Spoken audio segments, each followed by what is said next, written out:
Bonjour, voici le cours des 2S3 pour le mardi 2 juin. Euh, Vous aviez l'exercice numéro 6, page 327 à faire. On procède à la correction. On avait un point A qui était de coordonnées 2, 0, 1. Il fallait trouver une équation cartésienne du plan P passant par A et de vecteur normal OA. Donc ici, l'idée, c'est que dans l'espace, on a un point A, on a un point O qui est par ici, donc on imagine le repère comme ceci par exemple. Là, je fais un peu au pif. Et donc le vecteur OA va être comme ceci. Et donc le plan qui va passer par ce point et qui va être normal au vecteur OA, c'est un plan qui va se retrouver, alors je vais essayer de le dessiner mais ça va vraiment pas être facile, qui va se retrouver un peu comme ça. Voilà, avec le point OA qui le transperce. Et orthogonalement. Donc ici, en tout cas, il nous faut le vecteur OA. Le vecteur OA, c'est donc les coordonnées de A moins les coordonnées de O. O étant le centre du repère, c'est 0, 0, donc ça fait OA égale 2, 0, 1. Donc, le plan P sera d'équation, d'après le cours, on sait que ça c'est A, B, C dans l'équation AX plus BY plus CZ plus D égale 0. Donc le plan P sera d'équation 2X plus 0Y plus Z plus D égale 0. Il ne reste plus qu'à trouver D. Or, il faut dire ici que A appartient à P.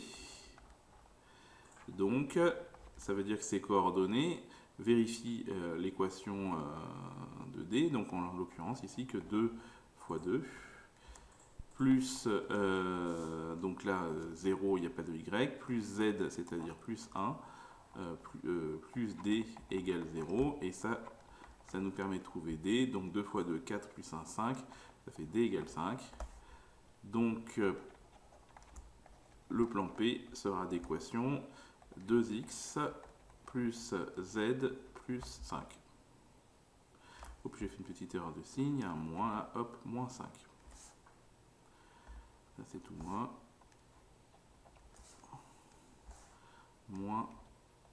5 égale 0. Voilà pour cet exercice numéro 6. Nous passons à l'exercice numéro 7. On a les points A et B qui ont respectivement pour coordonnées A 1, 1, moins 1 et 2, moins 2, 2. Et on doit donner une équation cartésienne du plan P passant par A et le vecteur normal AB. Donc ici, on va calculer le vecteur normal AB. Donc le vecteur AB ici est coordonné, alors B c'est 2, moins 2, 2, auquel on enlève les coordonnées de A, c'est 1, 1, moins 1. Et donc on obtient 2 moins 1 qui fait 1, moins 2 moins 1 ça fait moins 3, et 2 plus 1 ça fait 3. Donc le plan P sera d'équation, alors on sait que ça c'est ABC, donc 1x ça fait x, moins 3y plus 3z plus d égale 0. Il reste à trouver D, donc on sait que le plan passe par le point A, donc on écrit que or A appartient à P. Ça veut donc dire que ces coordonnées doivent vérifier l'équation du plan P, donc en l'occurrence ça veut dire que 1 moins 3 fois 1 plus 3 fois moins 1 plus D doit être égal à 0, ce qui donne D égale, alors on calcule, 1 moins 3 ça fait moins 2, moins 2 moins 3 ça fait moins 5, donc ça fait D égale plus 5. Et donc finalement P sera d'équation x moins 3y plus 3z plus 5 égale 0. On passe au numéro 8, on a des points A et B qui ont des coordonnées et on doit prouver que le plan d'équation x plus y plus z moins 3 égale 0 passe par le point A en étant perpendiculaire à la droite AB. Donc il y a deux choses à vérifier. La première, c'est que le point A appartient à P. Donc ici, on va donc calculer x indice A plus y indice A plus z indice A moins 3. Et l'objectif est de savoir est-ce que ça fait 0. Donc ici ça fait donc 3 moins 2 plus 2 moins 3 et ça fait bien 0. Donc ici ça veut donc dire, alors la phrase consacrée c'est donc de dire que les coordonnées, donc c'est ça qu'on aimerait lire dans votre copie, les coordonnées de A vérifient l'équation de P, donc A appartient à P. Donc là, on a fait le premier point. Deuxième point, le vecteur AB. Donc le vecteur AB, on va calculer ses coordonnées. Donc le vecteur AB, c'est donc 6, 1, 5. Ça, c'est les coordonnées du point B, auquel on enlève les coordonnées du point A. Ça fait 3 plus 2 moins 2. Alors ça se voit pas, mais c'est un 3. Non, c'est un 3, oui, c'est ça. Donc je pense un truc à autre chose, voilà. Ce qui fait donc 6 moins 3, ça fait 3. 3 et là, ça fait 3. Donc le vecteur AB, or un vecteur normal du plan P, alors on va dire soit n, un vecteur normal de P, et bien le vecteur n, d'après ce qu'on peut lire dans l'équation, c'est 1, 1, 1.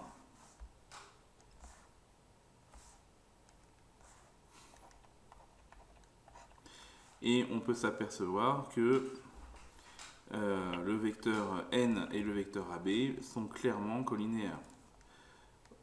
Donc ici on va dire que le vecteur AB est égal à 3 fois le vecteur n.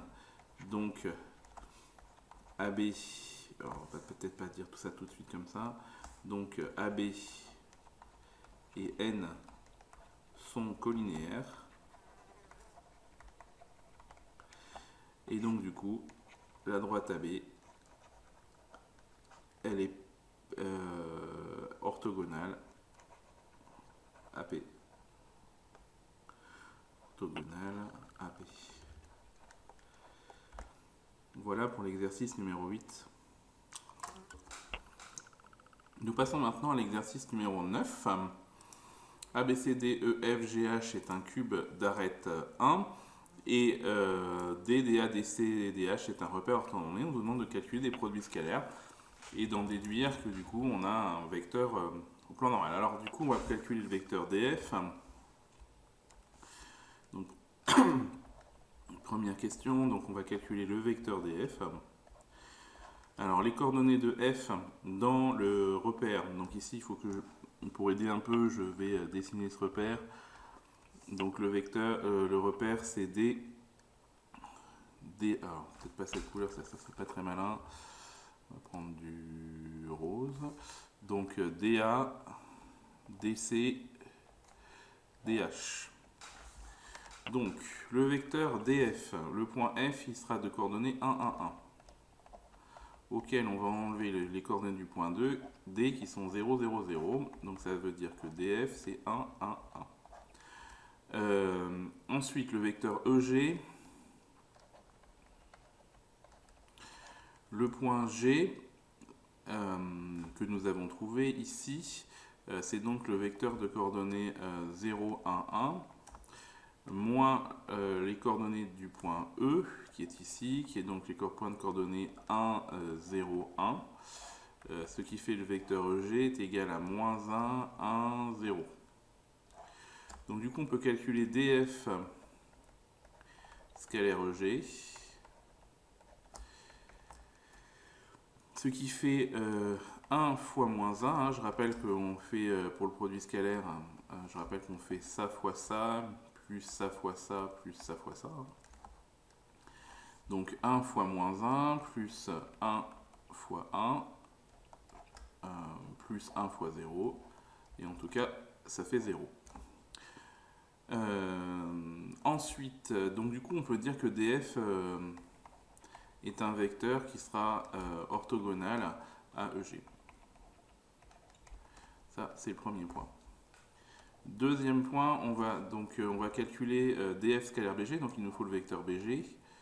Donc le point G, on sait que ses coordonnées c'est 0, 1, 1, auquel on va enlever les coordonnées du point B, qui elles sont 1, 1, 0. Donc ça nous fait un vecteur BG égal à moins 1, 0, 1. Donc du coup, on va calculer df scalaire BG.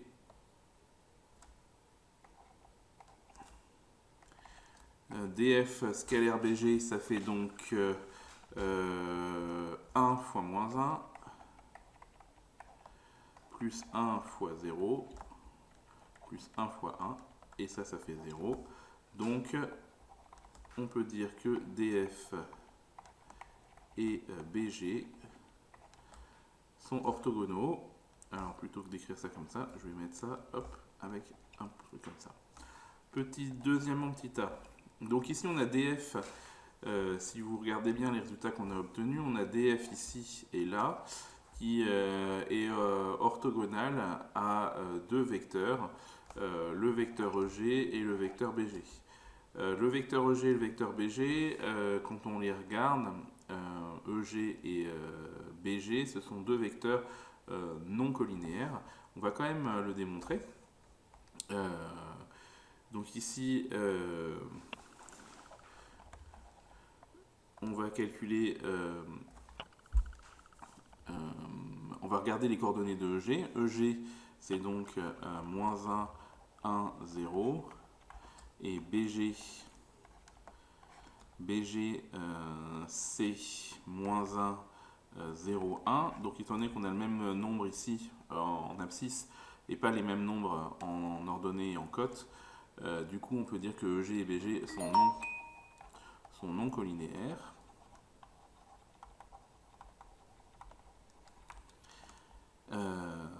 Et donc ça veut dire que DF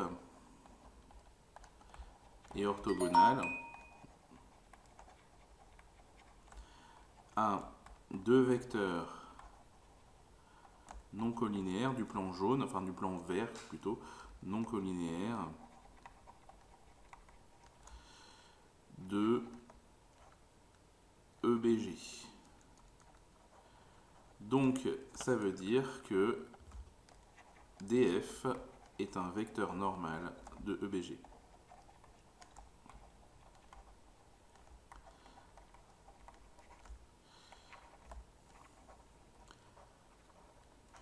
Voilà pour cette question numéro 2. Nous passons à la dernière question. Décidément, je reçois des devoirs très tardivement.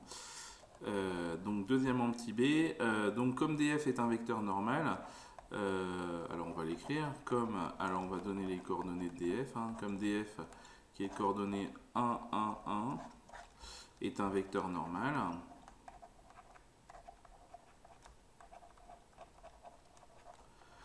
De EBG.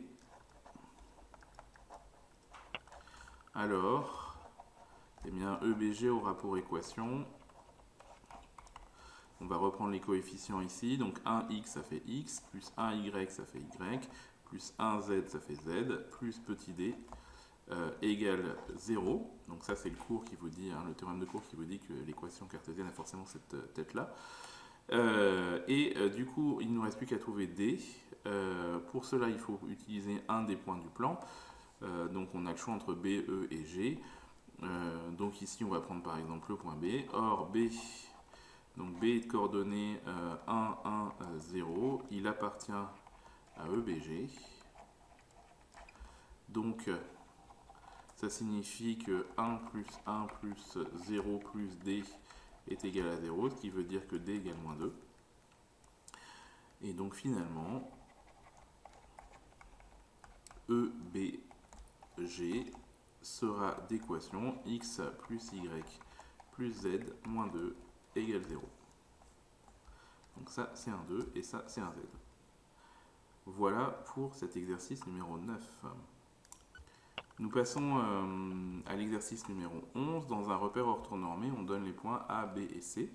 On vous demande de démontrer que les points ABC définissent un plan P. Et on vous demande de démontrer que le vecteur n, de coordonnées 1, 0, 1, est normal au plan P et d'en déduire une équation cartésienne de P.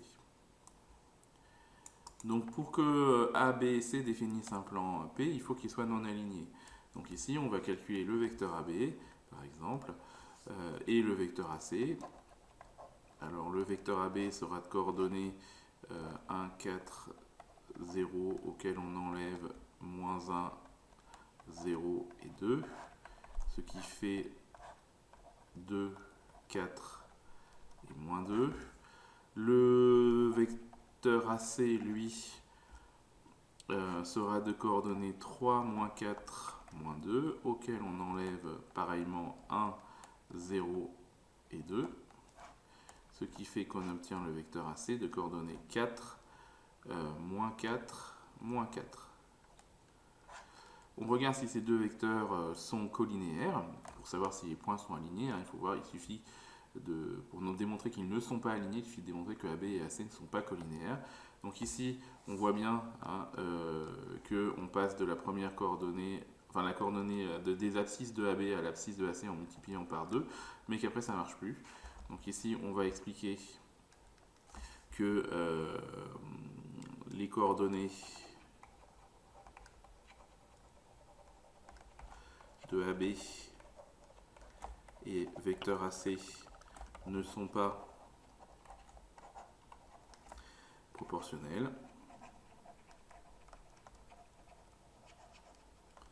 Donc AB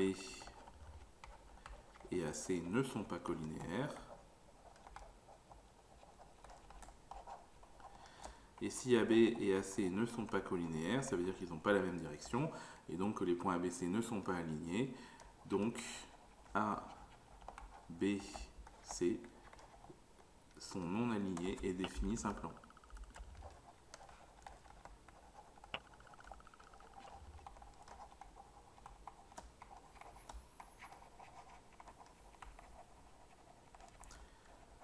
Un plan P. Ça c'était la première question. Deuxième question, petit a, il fallait démontrer que le vecteur n est normal au plan P. Et ici, on a un théorème de Court qui dit qu'un vecteur est normal à un plan P s'il est normal à deux vecteurs non collinéaires de ce plan. Donc ici, on va donc vérifier qu'on va donc calculer n scalaire AB, et on va essayer de vérifier que ça fait bien 0. Donc n scalaire AB, le vecteur n c'est 1, 0, 1, on multiplie tout ça par 2, 4, moins 2, donc ça fait 1 fois 2, plus 0 fois 4, plus 1 fois moins 2. Ici ça fait 2, là ça fait 0, là ça fait moins 2, 2 moins 2 ça fait 0. Donc ici n est orthogonal, on va l'écrire ici, donc n est orthogonal à AB, donc ça c'est bon. On va passer maintenant à l'autre vecteur, n scalaire AC. Donc ça va faire 1 fois 4 plus 0 fois moins 4 plus 1 fois moins 4. Ici ça fait 4 plus 0 moins 4, ça fait donc 0. Donc n est perpendiculaire à AC, enfin est orthogonal à AC, en rappelant bien que AB et AC sont non collinaires. Donc ici on va dire donc n est orthogonal à deux vecteurs non collinaires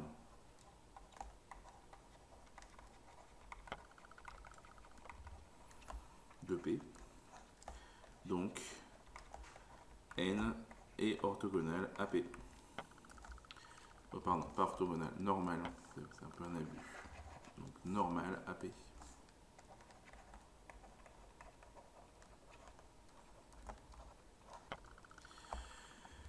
On va pouvoir passer à la question 2b.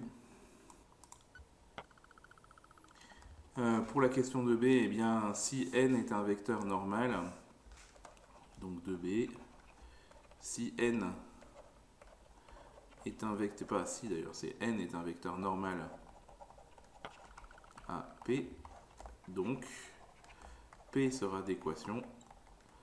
Donc ici, on reprend les coefficients ABC de n, donc ça fait 1x plus 0y, donc on n'écrit rien, plus 1y, 1z, c'est-à-dire plus z, plus d égale 0. Il faut donner une équation, insérer un point A, donc or, on va dire or A appartient à P. Donc ici, ça veut dire que moins 1 plus 2 plus d égale 0. Donc ici, ça fait d égale moins 1. Donc P sera de coordonnées x plus z moins 1 égale 0. Voilà pour la fin de cet exercice numéro 11. Pour demain, on poursuit des exercices sur cette même thématique parce que la notion d'équation cartésienne est vraiment très importante. Donc ici on a ABCDEFGH qui est un cube d'arête 1, on a I qui est le milieu de AB, J celui de AG, K est le centre de la face AB, CGF. Et on choisit un repère orthonormé qui est donc DDA, DCDH. On vous demande de démontrer que le vecteur EK est normal au plan DIJ et on vous demande d'en déduire une équation cartésienne du plan DIJ. Pour faire cet exercice, il vous faudra faire un dessin d'un cube et de placer les points. Pour montrer que EK est normal au plan DIJ, il faudra donc trouver les coordonnées de E, de K, trouver le vecteur EK, et faire la même chose pour DIJ, c'est-à-dire trouver les coordonnées des points D, I et J, et puis en déduire deux vecteurs non collinéaires à l'intérieur de ce plan, donc par exemple DI et DJ, et puis il faudra montrer que K est normal à ce plan-là. Et puis du coup, une fois que vous aurez le plan, et bien, une fois que vous aurez le vecteur normal, vous pourrez trouver l'équation cartésienne du plan. Donc ici, voilà, un exercice tout à fait du niveau moyen standard d'un terminal. On passe ensuite au numéro 13 que vous avez à faire aussi pour demain. Dans un repère orthonormé, on va donner des points A, B et C. On va démontrer ici que le point A, le vecteur AB et le vecteur AC définissent un plan P. Donc ici, ce qu'il faut démontrer, c'est que clairement, le vecteur AB et AC ne sont pas collinéaires, puisque pour définir un plan, il faut deux vecteurs non collinéaires et un point. Donc ici, il faut donc calculer les coordonnées du vecteur AB et AC, et de regarder s'ils sont collinéaires en regardant la proportionnalité des coordonnées entre ces deux vecteurs. Une fois que vous aurez ça, il faudra ensuite démontrer que si n est un vecteur de coordonnées x, y, z, et que si n est un vecteur normal à P, alors ces coordonnées vont vérifier un système. Y plus z égale 0, x moins y plus z égale 0. Donc ici, bien sûr, le vecteur n étant un vecteur normal à P, ça veut dire que n va être orthogonal à deux vecteurs de P, à tous les vecteurs de P, et en particulier au vecteur de la question 1. Donc du coup, en regardant ces vecteurs et en regardant l'orthogonalité de ces vecteurs avec n, vous devriez arriver à me trouver ces deux équations. Il y a deux équations, deux produits scalaires, donc ça devrait faire l'affaire. Bien sûr, vous résoudrez ce système. Alors, vous ne pourrez pas le résoudre au sens strict, c'est-à-dire qu'il faudra choisir, parce que normalement, quand on a trois inconnus, pour pouvoir résoudre un système, il faut trois équations, et là, on n'en a que deux. Donc ici, l'idée, c'est qu'il va falloir choisir une variable, donc à vous de choisir celle que vous voulez. Pour que tout le monde ait la même chose, je vais vous imposer un choix. Je vais par exemple vous imposer le choix que z serait égal à moins 1. Donc je répète, choix pour que tout le monde ait la même équation cartésienne et ne se bataille pas avec qu'on ait à peu près tous les mêmes résultats. Donc pour trouver un vecteur normal parmi tous ceux qui sont possibles avec ce système, il faudra fixer z. Et donc pour fixer z, on va choisir tous ensemble z égale moins 1. Et du coup, vous pourrez trouver les coordonnées de n. Et une fois que vous aurez les coordonnées de n, vous trouverez l'équation cartésienne de P grâce aux coordonnées de n. Sans oublier que bien sûr P passe par le point A. Voilà l'exercice numéro 13 à faire pour demain. Dans le même ordre d'idées, on a un repère OIJK dans le numéro 14. on donne des points A et B, et on vous demande de trouver une équation du plan P passant par O et perpendiculaire à la droite AB. Donc ça c'est relativement facile à faire. Hein. Le point O, n'oubliez pas qu'il est de coordonnées 0, 0, 0. Et si le plan P passant par O est perpendiculaire à la droite AB, ça veut dire que le vecteur AB a un rôle particulier pour ce plan. Donc voilà, et le numéro 14 qui lui est extrêmement facile, il y en a pour 4 lignes. Quoi. Voilà pour 3 exercices à me faire pour demain. Et maintenant on va passer à la leçon du jour. La leçon du jour n'apporte pas grand chose de nouveau, mais va permettre d'exploiter ce produit scalaire de façon un peu différente. Donc il s'agit de déterminer, enfin de connaître, ou moins pour l'instant de qualifier, la position relative d'une droite et d'un plan. Donc là vraiment, n'hésitez pas, si vous avez un doute, à prendre une feuille ou quelque chose de plan en tout cas, et à prendre un stylo pour faire une droite. Et n'hésitez pas à positionner la droite, par exemple ici je positionne la droite de façon normale au plan, comme ceci, mais je peux aussi la mettre à l'intérieur du plan comme ceci, je peux aussi la faire juste, plutôt que normal, je peux la faire juste séquente, c'est-à-dire qu'elle va couper le plan en un seul point, sans pour autant couper, je vais essayer de lever au bon endroit, sans pour autant le couper orthogonalement. Donc en tout cas, n'hésitez pas à essayer de vivre concrètement ces positions-là. Donc la position d'une droite relative d'une droite et d'un plan, en fait, il peut y avoir plusieurs solutions. La première solution que vous avez là, ici, vous avez la droite D et le plan P sont juste séquents. Donc ici, vous avez une droite de vecteur directeur U qu'on voit parfaitement ici. Et vous avez un plan P de vecteur normal N. Et bien ici, vous pouvez donc dire que le vecteur U et le vecteur N ne sont pas orthogonaux. Donc ça veut dire que le produit scalaire ne sera pas nul. Donc quand le vecteur U qui est le vecteur directeur d'une droite, et le vecteur N qui est le vecteur normal à un plan, sont non orthogonaux, et puis on peut dire que la droite va être séquente au plan. Ensuite, il y a deux possibilités. Si la droite D et le plan P sont parallèles, il y a deux possibilités. Les deux possibilités, on va les faire rapidement ici. Soit, alors voilà le plan, j'essaye de le faire là. Soit le plan ici et la droite sont parallèles, c'est-à-dire elles n'ont aucun point commun et tous les deux ont la même direction.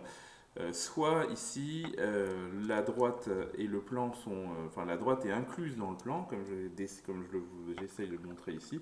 Et si la droite est incluse dans le plan, eh bien vous remarquerez que la droite D et le plan P ont toujours la même direction, la même direction. Donc ici, ce qu'il faut bien comprendre, c'est que ce qu'on va regarder, c'est la relation qu'il y a entre U et N, où N est le vecteur normal au plan P. Donc dans le cas où D et P sont strictement parallèles, eh bien vous avez la droite D qui est au-dessus du plan P par exemple ici, et vous avez le vecteur N, lui le vecteur normal qui est orthogonal au plan P. Donc ici forcément N et U seront orthogonaux, et donc le produit scalaire sera nul. Si la droite D est incluse dans P, ça sera un peu la même chose, c'est-à-dire que le vecteur N sera lui aussi toujours orthogonal à U, et donc U scalaire N sera égal à 0. Donc U scalaire N égale 0, hein, quand un vecteur directeur d'une droite est orthogonal à N, eh bien c'est donc deux cas possibles. Ça veut dire que D et P ont la même direction et qu'il y a deux cas possibles. Soit D et P sont strictement parallèles, séparés, hein, comme ceci, avec une droite et un plan séparés, on va faire comme ça. Soit D est incluse dans P. Alors après, l'idée c'est de savoir est-ce qu'il y a un point commun en fait. S'il y a un point commun, on est dans le cas où D est inclus dans P. S'il n'y a aucun point commun, et bien dans ce cas-là, on pourra dire que D et P sont strictement parallèles. Donc voici comment on va pouvoir faire ça. Donc on va méthode, comment déterminer l'intersection d'une droite et d'un plan. Donc dans un report orthonormé, on a le plan P qui a pour équation 2x moins y plus 3n moins 2 égale 0. Donc là, grâce à cette équation cartésienne, on a tout de suite des informations très précises sur le plan. Notamment, on a son fameux vecteur normal qui est donc ici, on le voit, 2, moins 1 et 3. Et puis on a le point A de coordonnées 1, 2, moins 3 et B de coordonnées moins 1, 2 et 0. Et on doit démontrer que la droite AB et le plan P sont séquents, et on doit déterminer point d'intersection. Il ne faut pas oublier, enfin on verra après ça. Donc on va commencer l'exercice. Quel est le vecteur normal? Ben, ça on a déjà répondu à la question. Hop, j'ai zappé le truc. Quel est le vecteur normal? Ben, le vecteur normal c'est donc 2, moins 1 et 3. Comme la droite AB et le plan P sont séquents seulement si N et AB ne sont pas orthogonaux, on va calculer le vecteur AB. Donc le vecteur AB, on peut le calculer ici. Donc c'est donc moins 1, 2, 0, auquel on va enlever. Là j'ai une mouche qui me tourne autour. Ou jamais. Hop, je l'ai eu. Voilà. Donc moins 1, 2, 0, auquel j'enlève le point A, qui est donc 1, 2 et moins 3. Et donc ça fait moins 1, ça fait moins 2. 2 moins 2, ça fera 0. Et 0 plus 3, ça fera 3. Donc voilà le vecteur AB. Donc du coup, on peut calculer AB scalaire n. AB scalaire n, c'est donc 2 fois moins 2. Plus moins 1 fois 0, plus 3 fois 3. Donc au niveau du calcul, 2 fois moins 2, ça fait moins 4, moins 1 fois 0, ça fait 0, 3 fois 3, ça fait 9, 9 moins 4, ça fait donc 5. 5 est différent de 0. Donc ici, on peut donc dire que AB scalaire n est différent de 0, ce qui veut dire que le vecteur AB et le vecteur n ne sont pas dans le cas, alors si on revient dans le cours, ne sont pas dans ce cas-là ou dans ce cas-là. Hein. Donc du coup, on sait que la droite D et le plan P vont être séquents. Donc ici, ne sont pas, on peut dire que AB et le plan P ne sont pas de même direction ou parallèles, on va dire. Parallèles ou confondus d'ailleurs. Et donc, ils sont séquents. Donc maintenant, il s'agit de déterminer le point d'intersection. Donc, pour déterminer le point d'intersection, là, on va faire appel à vos petits souvenirs sur les droites dans le plan, dans l'espace. Alors, on sait que le vecteur normal, pardon, ça c'est la solution de l'exercice 1, la première question, donc on va passer à la deuxième question. Donc ici, on va passer à la droite AB. Alors vous savez que là, dans une droite, on n'a pas d'équation cartésienne de droite dans l'espace. Et que du coup, il va falloir donner directement l'équation paramétrique de la droite AB. Alors je rappelle un petit peu le cours, parce qu'il y en a qui s'en souviennent peut-être plus. Si AB est de coordonnées petit a, petit b, petit c, et si A est de coordonnées xa, ya, za, eh bien on sait que le système paramétrique x est égal à xa plus at, y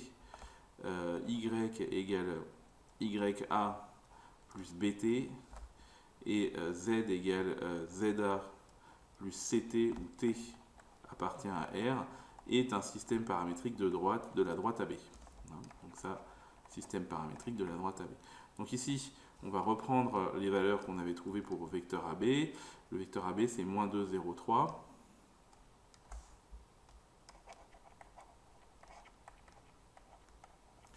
Et puis on va reprendre les coordonnées du point A. Le coordonnée du point A, c'est 1, 2, moins 3. Du coup, on peut donner le système paramétrique de la droite AB. C'est donc 1, 2, moins 3, les abscisses du point A, auquel on va ajouter moins 2t, 0t, donc là on va laisser ça comme ça, plus 3t ici. Donc du coup, on va maintenant chercher, donc, pour rappeler que t, c'est une espèce de paramètre qui permet de bouger sur la droite, le long de la droite AB. T partant de moins l'infini à plus l'infini, ça permet de décrire l'entièreté de la droite AB, qui est infinie elle aussi. Donc l'idée, c'est donc de dire, ben voilà, au moment où le système, la droite AB va couper le plan P, et bien, les coordonnées x, y et z de la droite, du point sur la droite AB vont rendre vrai le système cartésien du plan P. Donc c'est donc ce qu'on écrit ici, le soit M les coordonnées x, y, z, l'intersection de AB et de P.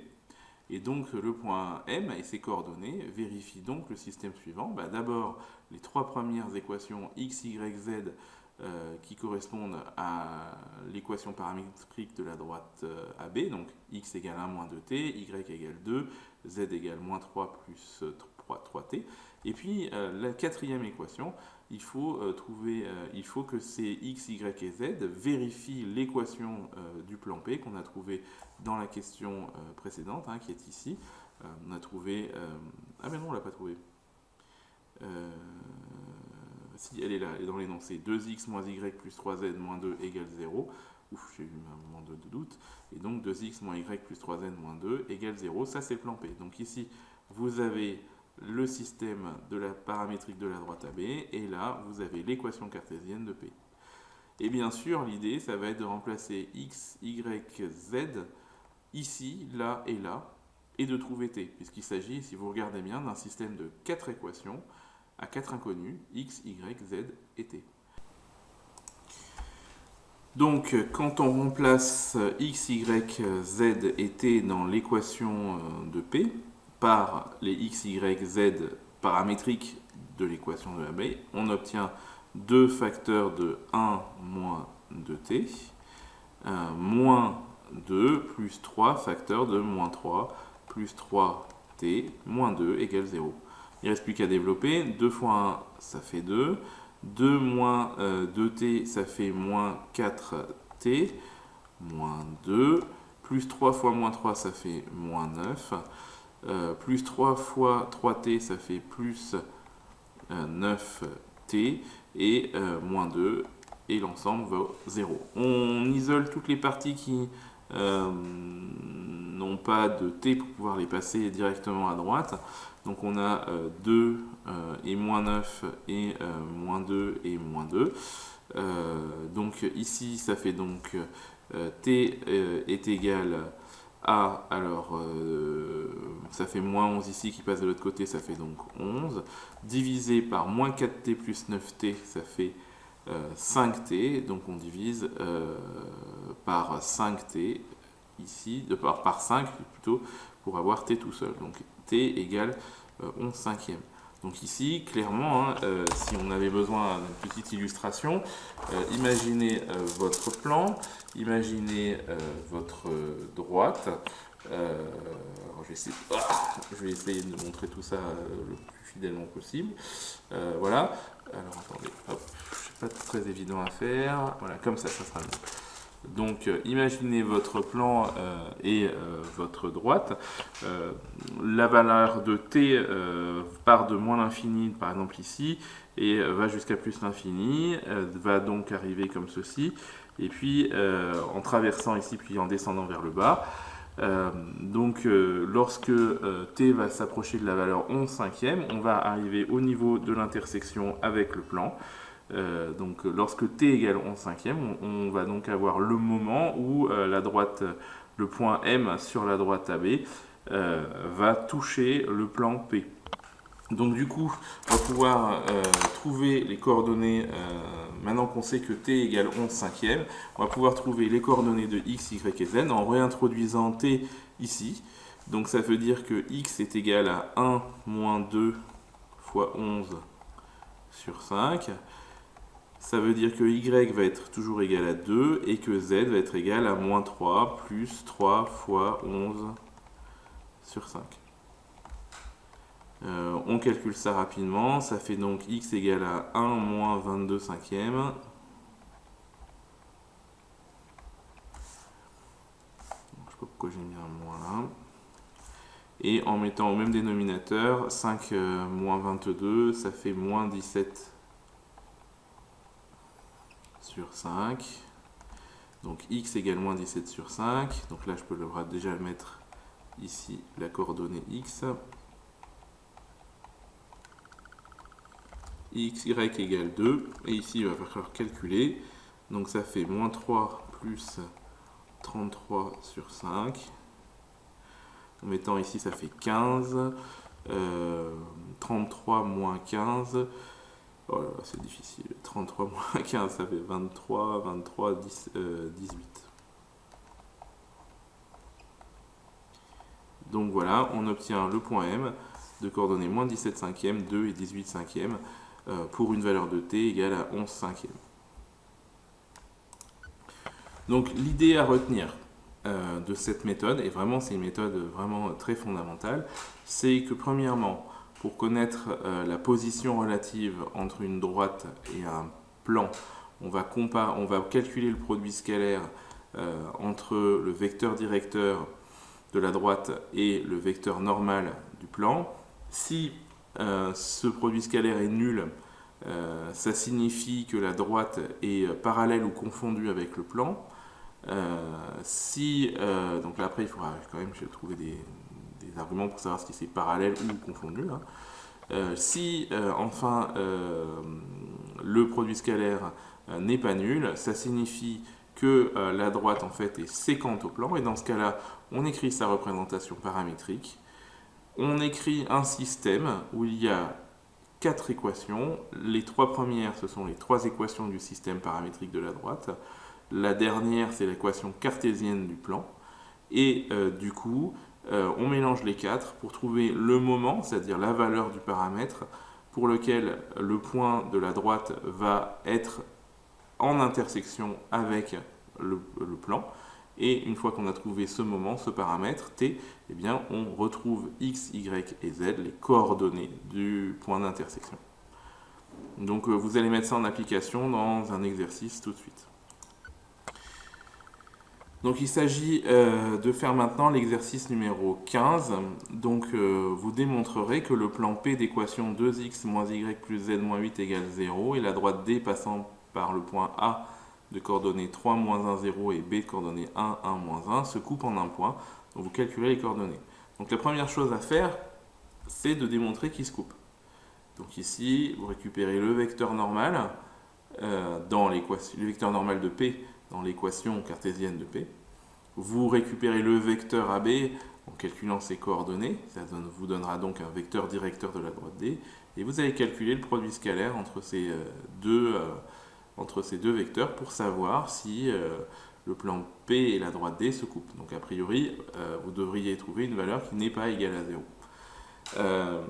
Du coup, vous chercherez les coordonnées. Et donc là, vous devrez écrire le système paramétrique de la droite AB. Et une fois que vous aurez écrit le système paramétrique de la droite AB, vous l'injecterez dans l'équation cartésienne de P pour trouver le moment, le paramètre t, pour quand un point M de coordonnées x, y, z appartenant à AB se trouve lui en même temps dans le plan P. Et une fois que vous aurez trouvé ce moment t, eh bien, vous calculerez les coordonnées de ce point M en trouvant x, y et z grâce à la valeur de t que vous aurez trouvée. Donc je vous laisse chercher ce numéro 15 qui est vraiment un grand classique du genre. Attention à ceux qui utilisent le corrigé, il me semble que ce corrigé est faux. Vous ferez aussi le numéro 17. Alors il s'agit d'étudier la position relative de la droite D d'équation paramétrique x égale à moins 8 plus 2t, y égale à 7 moins t et z égale 6 plus t, et du plan P d'équation 2x plus 3y moins z plus 4 égale 0. Pour cet exercice, bien sûr, vous allez récupérer dans le système paramétrique les coordonnées du vecteur directeur.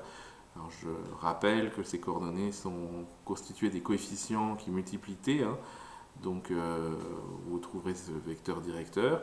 Et puis, vous récupérez bien sûr le vecteur normal du plan P dans l'équation cartésienne de P. Puis vous regarderez si ces deux vecteurs sont collinéaires ou pas.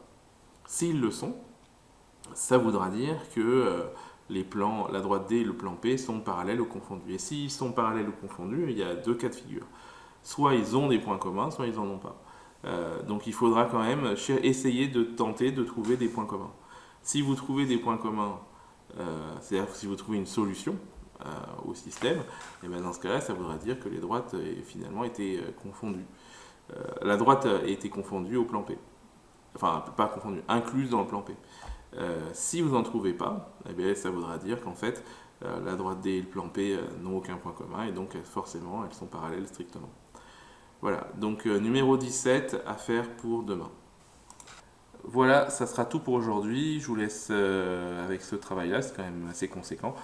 Bon courage à vous et à demain.